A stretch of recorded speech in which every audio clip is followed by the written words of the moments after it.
William મોડેલના મયુરેશ જોશી આપણી સાથે જોડાઈ ગયા છે. મયુરેશ, ગુડ આફ્ટરનૂન. સૌપ્રથમ આજના દિવસમાં જે માર્કેટ પર જેના ઉપર આટલું બધું મજબૂતી દેખાડી રહ્યું છે, રિલાયન્સ ઇન્ડસ્ટ્રીઝ ફરીથી એક વખત આજે ઇન્વેસ્ટમેન્ટની રકમ આવી છે, એની સાથે સ્ટોકના વેલ્યુએશન માટે થઈને નવું એક પરિમાણ ખુલતું દેખાઈ રહ્યું છે. શું લાગે છે અહીંયાથી હજુ રિલાયન્સ ઇન્ડસ્ટ્રીઝ માટે થઈને વધારાની એક અપસાઇડ દેખાય છે? સ્ટોકમાં ફરી પાછું એક રીરેટિંગનો કેન્ડિડેટ બની ચૂક્યો છે. Afternoon, Vikram bhai. Oh, absolutely. અને મારા હિસાબે I think the ત્રણ broad aspects છે. I think they are working in its favor. પહેલી વસ્તુ I think જે જીઓ પ્લેટફોર્મ્સ ઉપર deal after deal થઈ રહી છે, and the latest deal which has come through 61,000 odd crores પાછલા કઈ દિવસોમાં આવી ગયા છે in terms of expected deals to fructify. બીજી વસ્તુ I think તમે જીઓ પ્લેટફોર્મ્સની ઓવરઓલ નેટ ડેટ જોશો આજની તારીખમાં, it was almost around 1.4 lakh crores. ક્યાં ને ક્યાં I think ઓછી થઈને આજે પણ તમે એન્ટરપ્રાઇઝ વેલ્યુ ગણશો with the new deals coming through at 5.16 lakh crores. એમાં ઇક્વિટી વેલ્યુ તમે ગણશો at 4.92. So I think the debt portion બચી જાય. I think it's very very marginal at this point of time. What clearly happens is કે જે interest કોસ્ટમાં saving આવશે anywhere between 8 to 10,000 odd crores અને return ratio specifically ROCs જે improve થશે, I think that is going to be significant on the Jio front. જે enterprise business ની valuation છે because of the platform જેટલા EBITDA કરતા હતા, I think with technological partners coming through and the expectation કે I think technological advancements ઘણી બધી fieldsમાં use કરશે, so I think enterprise business ની valuations within the Jio universe will go significantly. તમે બીજી વસ્તુ વાયરલેસ ઉપર વાત કરશો તો જે વોડાફોન આઈડિયાના આરપુસ છે આજની તારીખમાં ક્યાં ને ક્યાં I think to sustain a normal EBITDA level to take care of capex, spectrum dues, interest, so on and so forth, આરપુ વધારવા પડશે Vodafone આઈડિયાને as well as Bharti and Jio, because I think same league માં હોવા કારણ I think ARPUs will also increase proportionately. તો તમે એક અંદાજ લગાવશો કે ARPUs from the current levels of 130, 135, if they go up to 175, જે EBITDA માં એક સુધાર આવશે on the business itself, that can be quite significant as well. હવે ત્રીજો ફાસો I think overall book પર તમે જોશો કે I think if anything fructifies in terms of the InvITs, જે ટાવર ડીલ અને ફાઈબર ડીલની આપણે વાત કરતા હતા અને કેવી રીતે મેનેજમેન્ટે પણ સ્પષ્ટીકરણ કર્યું છે in terms of Aramco being on progress, ક્યાં ને ક્યાં I think Reliance should probably be debt free જેવી રીતે મેનેજમેન્ટ કહેતા હતા. and if you are assuming EBITDA to probably grow at a very very healthy clip, એવી રીતે કહેતો તો 2.5 times for the Jio business, Petchem expected to come down કારણ કે oil and business માં I think gas business માં થોડી I think તકલીફ છે આ વર્ષે, so you can probably assume Petchem EBIT to probably come down and the refining EBIT and retail also probably to catch up in the second half. But with cash coming through and no debt to pay off, મારા હિસાબે જે dividend payout ₹6.5 કરેલા, I think that can also have a huge say. And individual businesses will be asset light and cash flow heavy, which means that return ratios will improve. So yes, I think બધા positive stock માં છે. મારા હિસાબે re-rating નો candidate definitely છે. ત્યારે doctor Reddy's, મયુરેશ તમે જુઓ અત્યારે આજના દિવસે 4.5% ઉપર છે, પણ જો કોન્સ્ટન્ટ તમે જોતા હશો છેલ્લા 3 મહિનામાં 3 થી 4 મહિનામાં તમે જો 40% રિટર્ન મળી ગયા છે. એટલે મને ખ્યાલ છે જ્યારે એકદમ મંદીની વાતો ચાલતી હતી ફાર્મા પર ત્યારે લગભગ 2500 ઉપર ટકવામાં ડોક્ટર રેડ્ડીઝને મુશ્કેલી થઈ રહી હતી. આજે તમે જો ઓલમોસ્ટ 4000 નો આંકડો પાર કરી દીધો છે, પણ પોર્ટફોલિયોમાં સમાવવા માટે હવે રાઈટ ટાઈમ હશે doctor Reddy's? No, I think the move has been quite spectacular. And pharma mate, I think earnings are still going to remain extremely strong. Yes, thodu hit definitely less because of inventory concerns, supply related issues, logistic issues. But overall earnings should be better than most sectors. Dr. Reddy's mate particularly, I think je pain points hata, I think there has been some element of stability. PSAI no business tame joyi lo. I think expectation is che gross margins and EBITDA margins should probably get maintained. Biji vastu I think જેવી રીતે Trump સાથનો એક rhetoric I think after we especially supplied hydrochloroquine, I think ઘણી બધી pharma companies ને either EOIs મળે છે, VIs મળે છે, which means most of their plants are either getting cleared or they are getting approvals for most of the drugs that were stuck. So I think ઘણી બધી pharma companies including Dr. Reddy's, then I think specialty pipeline પણ છે, huge ANDA pipeline છે, biosimilars ની pipeline છે. So I think they are in a very very good position at this point of time. And બીજી વસ્તુ I think in terms of their core R&D spend itself, I think થોડું moderate કરશે, which means that they will still have enough in terms of key specialty launches. At the same time, I think the operating margins hase, that would probably get maintained. So I think the move has been pretty stellar. You are absolutely right. મારી સાથે in the last 1.5 month itself, I think 3000 level થી I think 4000 level પહોંચી ગયું છે. So I think જેના પાસે હોય definitely hold કરો. Others I think should wait back for the stock to pull back. તો મારી સાથે I think quality છે અને pharma is one sector which is going to do exceedingly well in the next 1 to 2 years. Okay, કાલે ICICI બેંકના પરિણામો છે, Saturday છે, પણ તમે જો આઈસીઆઈસીઆઈ બેંક પોતાના ક્વાર્ટર ફોરના પરિણામો રજૂ કરશે, જો કે મોરેટોરિયમ પીરિયડમાં કઈ રીતની બુક્સ જોવા મળે છે એના પર ખાસ નજર રહેશે, કારણ કે એક્સિસ બેંકે તમે જો 28% જેટલી બુક્સ જે અંડર મોરેટોરિયમ દેખાડી હતી, હવે આઈસીઆઈસીઆઈ બેંક કેટલું દેખાડે છે એના પર નજર રહેશે. સ્લિપેજીસ તમે જો ખાસા વધી શકે છે, ઓલમોસ્ટ 4500 કરોડ વધી શકે છે કહી શકાય સ્લિપેજીસ, એવી અપેક્ષા અહીંયા રખાઈ રહી છે, અનુમાન રાખવામાં આવી રહ્યા છે. Mayurji, ICICI bank નિશાજી, I think જે expectation છે largely I think will be centering around જેવી રીતે Axis Bank ની તમે વાત કરી in terms of how much of that moratorium book actually comes into play. બીજી વસ્તુ I think જે આપણે પહેલા કઈ અઠવાડિયા પહેલા લાઇન્સ સાંભળતા હતા in terms of one big overseas client, એનું કેટલી પ્રોવિઝનિંગ આવશે બુક્સ ઉપર અને આઈસીઆઈસીઆઈ બેંક કેવી રીતે રેકગ્નાઇઝ કરશે એ બધા વસ્તુઓને I think બહુ મહત્વપૂર્ણ છે. ત્રીજી વસ્તુ I think in terms of the slippage number itself, તો I think ઘણી બધી બુક હવે સ્ક્યુ છે રિટેલ ની તરફ, બટ ક્યાં ના ક્યાં I think જે અનસિક્યોર્ડ પોર્શન છે રિટેલ નો, I think that is something that needs to be watched out for. I think 2 quarter પહેલા I think જે કિસાન કાર્ડ્સ ઉપર I think એક પ્રેશર આવેલું, whether such pressures get repeated in this quarter if the management is alluding कि in the coming quarter I think જે Q1 હશે એમાં થોડું પેન પોઈન્ટ જોવા મળશે, because I think loan growth definitely because of lockdowns is going to go off. તો મારી સાથે I think આ ત્રણ આંકડાઓ ઉપર I think મેઇન નજર હશે I think, and the street will react accordingly. તો I think preempt કરવાની કઈ જરૂરત નથી મારા હિસાબે. I think wait out for numbers. I think જેવી રીતે જય પહેલા કહેતો હતો, I think a lot of these banks are not corrected because of all these concerns actually playing out in the price. હવે જ્યારે actual factual numbers આવશે તેરી હજી એક રિએક્શન આવશે સ્ટ્રીટ ઉપર. તો I think let's wait out for numbers. I think if numbers are very very good, on the flip side મારા હિસાબે I think the trade has not gone away. Monday I think re-rating થઈ શકાય, or it might be the other way around also. તો મારા હિસાબે I think wait out for numbers.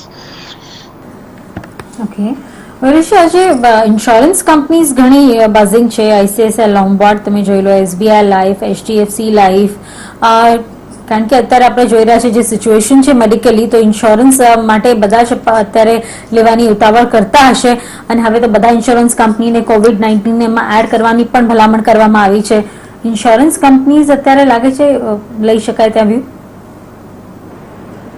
Medium અને long term aspect છે જે I think ઘણા બધા સારા છે, અને જેવી રીતે તમે બધા ફેક્ટ્સ કીધા, I think that is going to be the need of the hour.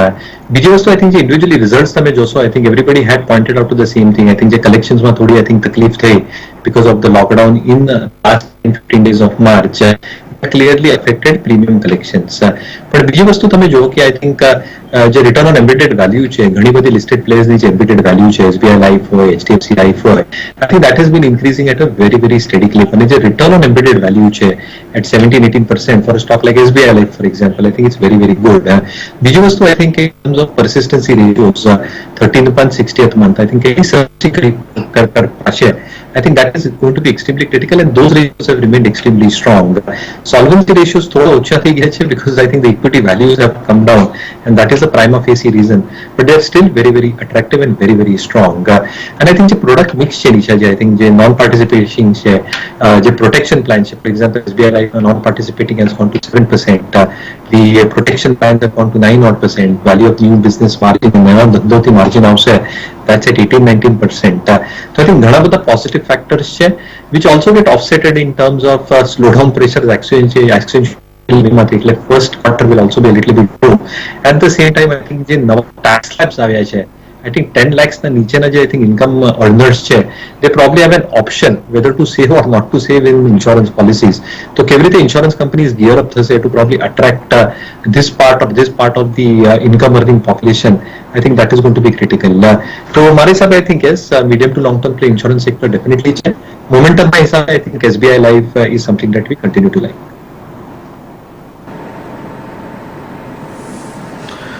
Okay, આ દરમિયાન એસબીઆઈ કાર્ડના આંકડાઓ પણ આવતા દેખાઈ રહ્યા છે. ₹1 પ્રતિ શેરનું વચગાળાનું ડિવિડન્ડ પણ અહીંયા એનાઉન્સ કર્યું છે અને એની સાથે આપણે જોઈએ તો નફો જે છે તે આપણને ₹83 કરોડ ઉપર આવતો દેખાઈ રહ્યો છે. આવકના ફ્રન્ટ ઉપર જોઈએ તો ₹1980 કરોડ થી વધીને ₹2430 કરોડ ઉપર આવતી જોવા મળી છે.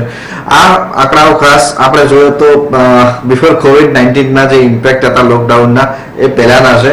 એટલે તમે સમજો કે જાન્યુઆરી, ફેબ્રુઆરી અને માર્ચમાં પણ 20મી માર્ચ સુધીના દિવસ સુધી આપણે જોઈએ તો કંપની માટે થઈને કોઈ વધારે તકલીફની વાત નહોતી અને પછીના 10 દિવસ અને ત્યારબાદનો આખો આપણે 1 મહિનો જે જોયો છે જ્યાં આપણને કન્સન્સસ બનતા દેખાયા છે. પણ એના કારણે જ આપણે જોઈએ તો પ્રાઇસિંગ ઓલરેડી નીચેની તરફનું આવતું દેખાયું હતું. પણ અત્યારે જે પ્રમાણેના આંકડાઓ કંપની તરફથી પોસ્ટ થતા દેખાઈ રહ્યા છે મયુરેશ, પોઝિટિવ સાઈડ ઉપર દેખાઈ રહ્યું છે. નફો અહીંયા ચોક્કસપણે ઘટ્યો છે પણ આવક યથાવત રાખી છે અને સાથે જ આ પરિસ્થિતિની વચ્ચે પણ કંપની તરફથી ₹1 પ્રતિ શેર વચગાળાનું ડિવિડન્ડ પણ જાહેર કરવામાં આવ્યું છે. કેવી રીતે જુઓ છો એસબીઆઈ કાર્ડના આંકડાઓને? અત્યારે સ્ટોક હવે ઓલમોસ્ટ 0.5% જેટલી મજબૂતી તો બતાવી રહ્યો છે. Prima facie, I think the top line is looking okay. And Vikramભાઈ, જેવી રીતે તમે કીધું, I think જે numbers છે, I think is before the COVID crisis and before the lockdown pressures get announced. I think જે moratorium નો periods announce કર્યું છે even for credit card holders. I think કેવી રીતે company I think moratorium ને I think follow કરશે, I think is something to be followed. Customers ને moratorium માટે opt કર્યું છે એટલા માટે I think that is one angle that needs to be watched out for. બીજી વસ્તુ I think is going to be the GNPAs, net NPAs. I think જે એક expectation હતી till 9 months 2.47, 0.8, whether there has been a significant increase on these numbers, whether they are able to maintain NIMs between 15-16% અને જે market share gain છે after HDFC card, which is the market leader, કેવી રીતે pan out થશે. તો I think management commentary ખાસી મહત્વપૂર્ણ રહેશે કારણ કે આ બધા unsecured portion હોય lending માટે. any rise in terms of asset quality or provisioning cash flows ઉપર hit લે. તો મારા હિસાબે I think થોડી granular detail માટે રાહ જો અને management commentary. ઓકે, અને આગળ આપણને ખ્યાલ છે કે બધા જ ક્રેડિટ કાર્ડ જે સંસ્થાઓ છે એટલે કે બેંક્સ છે કે કાર્ડ હોલ્ડર્સ છે બધાના લિમિટ્સ જે છે એ પણ ઓછી થઈ ગઈ છે. એટલે આગળ જતા જે બીજા ક્વાર્ટરના જે પરિણામો આવશે એમાં પણ એની એક અસર તો આપણને મયુરેશ જોવા મળશે જ. એબ્સોલ્યુટલી જોવા મળશે. મારા હિસાબે I think I have not opted for the moratorium. મારા કાર્ડ ડ્યુઝ ભરી નાખ્યા છે. But I think there might be so many participants who might need the requirement for this. So absolutely right, Nishaji. I think જે તમારી I think argument છે in terms of how many people have actually availed of this અને કેટલી provisioning કરવી પડશે.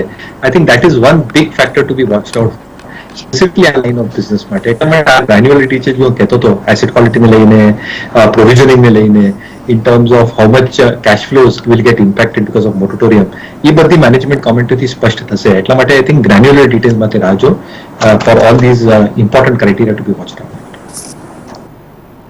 Welcome back અને આગળ વધીએ. આપણી સાથે આપણા એક્સપર્ટ જોડાયેલા છે મયુરેશ જોશી અને જય ઠક્કર. અને આ સાથે આપણે અહીંયા બ્રેક પર જતા પહેલા આઈટીસી ની વાત કરી હતા. એ ફ્રન્ટ ઉપર અત્યારે આપણે એક એક્શન તો બનતી જોઈ જ રહ્યા છે પણ ફાર્મા સ્પેસમાંથી આજે એક કાઉન્ટર છે જે આજે આપણને એક સારું એવું અટ્રેક્ટિવ બનતું દેખાઈ રહ્યું છે લ્યુપિનનું. અહીંયા આપણે 2.5% મજબૂતી જોઈ રહ્યા છીએ અને પહેલા આ સ્ટોક ઉપર એક વ્યૂ સમજીએ તો અહીંયા આપ મયુરેશ શું જોઈ રહ્યા છે લ્યુપિન માટે? આઉટલુક કઈ રીતનો રાખી શકાય? શું છે વિક્રમભાઈ, આમાં પહેલી વસ્તુ I think જે એની પાઇપલાઇન છે I think they've got a very very strong pipeline. તો જેવી રીતે સિપ્લાને એક અપ્રુવલ મળ્યું રેસ્પિરેટરી ડ્રગ માટે, લુપિન પાસે પણ એક સિમિલર ડ્રગ પાઇપલાઇનમાં છે and that's a far bigger drug size. So if there is any positive development in the coming few quarters, I think earnings they re-rate કરી લેશે. બીજી વસ્તુ I think in terms of the number of plants which have got affected at this point of time, જેવી રીતે હું પહેલા કહેતો હતો, I think if there is some positive action in terms of either EOI or VAI raised against these plants, મારા હિસાબે resolutions પતી જાય અને એના કારણે I think જે approvals આવી શકશે with new launches, specialty launches that is, I think that can hold up earnings very very well. ત્રીજી વસ્તુ over the last few quarters Vikrambhai I think earnings બહુ subdued હતા કારણ કે R&D spend ઘણી હતી, compliance cost ઘણી બધી હતી, approvals because of affected plants. So this entire scenario will change for not just Lupin, for the pharma sector as well. And Lupin માટે જેવી રીતે કહેતો તો I think આ trigger points available. So yes, I think જેના પાસે હોય hold કરીને રાખો. ફાર્મા પર હું extremely bullish છું over the next 1.5 years. Okay, તો આ બે સ્ટોક પર તમારી નજર હોવી જોઈએ, કોલગેટ અને બાયોકોન બંને પર BTST ના કોલ અહીંયા બનતા દેખાઈ રહ્યા છે.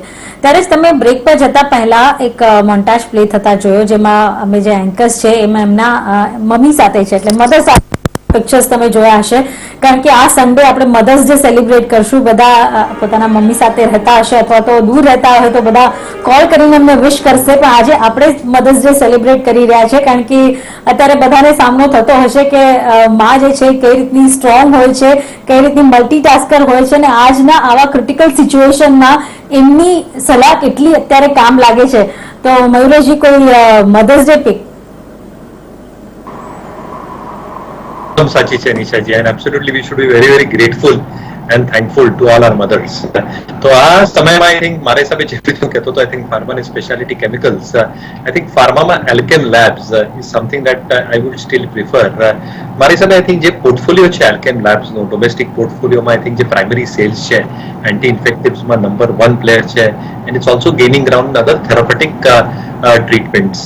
બીજી વસ્તુ આઈ થિંક જે સેકન્ડરી સેલ્સ છે એમાં પણ I think they have performed pretty well અને મારા હિસાબે I think they will keep on performing extremely good in the coming quarters as well. જે US business કારોબાર છે I think that is very very stable at around 68 to 75 million dollars on a quarter basis and એના જે key drugs છે along with a few drugs included some specialty drugs, almost 51 drugs in the pipeline for approval.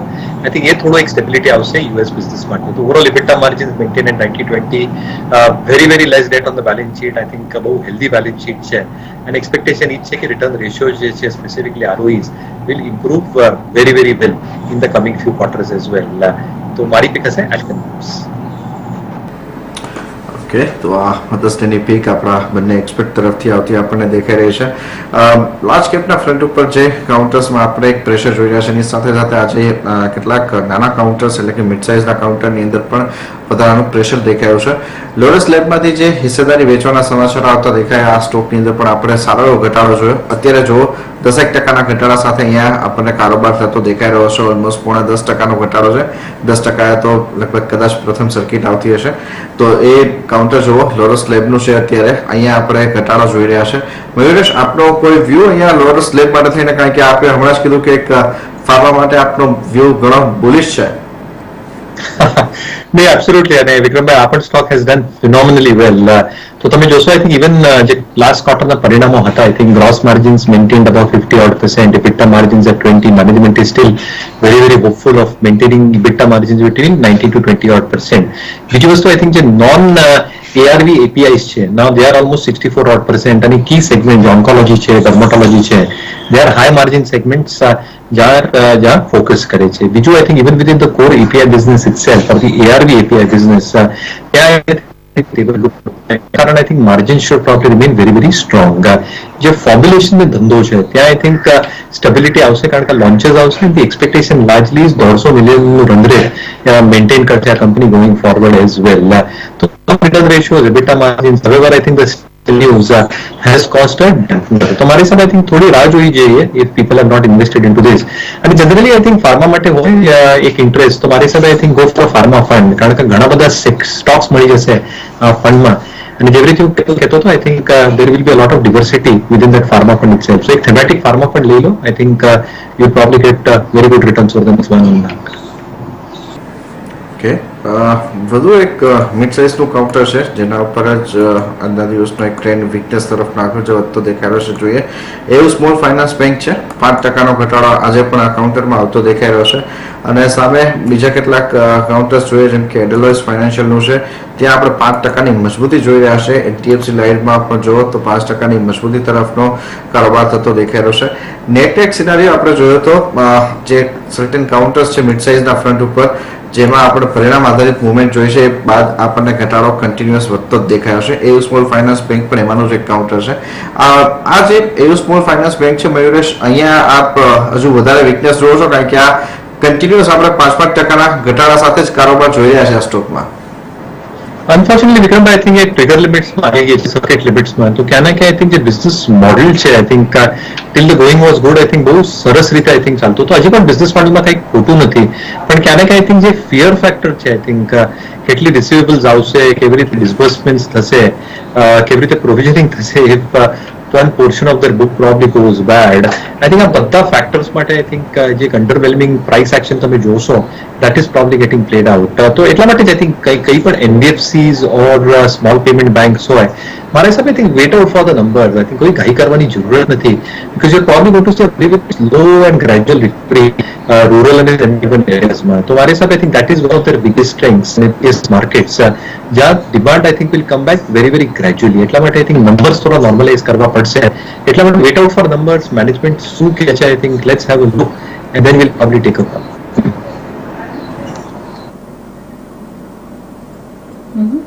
મયુરેશજી, Titan થી દૂર રહેવાની સલાહ આપશો અત્યારે? કારણ કે બ્રોકરેજીસ તો 700-750 ના લેવલ જણાવી રહ્યા છે અને એને પગલે તો તમે જો આ અઠવાડિયે 14% રિટર્ન ગુમાવ્યા છે ટાઇટને.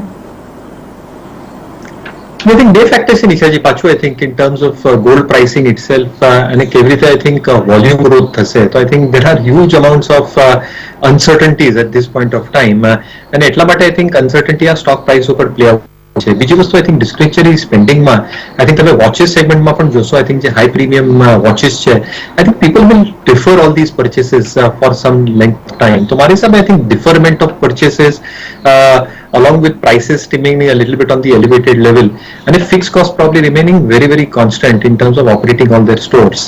તો મારી હિસાબે આઈ થિંક આ બધા ફેક્ટર્સ કદાચ પ્લે આઉટ થશે. તો આઈ થિંક કેવી રીતે ડિસ્ક્રિશનરી ડિમાન્ડ પાછું આવશે અને સ્પેન્ડિંગ પાછું આવશે is really something that you see and look out for. So generally I think generally વાત કરતો તો I think it might just be a victim to all this. Second half I think recovery ના સંકેત છે, કારણ કે there I think all festivities will bunch up but I think markets will ideally like to see all that. So મારે હિસાબે I think પાછું wait and watch છે. But yes Nishaji, you can definitely go to the store and buy some gold.